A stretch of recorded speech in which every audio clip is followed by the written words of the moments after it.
Men Umidjonman. Men 4-sinfda o'qiyman. Maktabda men yaxshi o'qiyman. O'rtoqlarim menga qarashadi. Menga sharoitlar qilishdi. Katta bo'lsam rassomchi bo'laman. Maktabda o'qishni yaxshi ko'raman. Maxsus maktabiga beramiz dedik. Keyin men o'zim aytdimki, yo'q, bu o'zimiz yonimizda bo'laversin. O'zimiz kunda olib kirib olib chiqib turamiz. Ko'ngil uzib o'zini maxsus maktabiga berolmadik.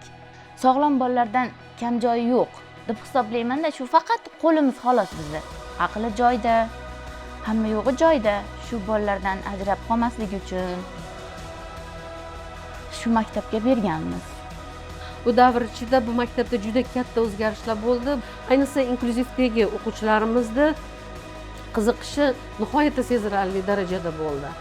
Bu joyda sinfda meni ham o'rnim bor ekan degan ishonch bilan maktabga kelyapti va o'rtoqlarini yordami bilan, ular bilan hamkorlikda birga darslarda qatnashish uchun o'zlarida bir ishonch paydo bo'lyapti.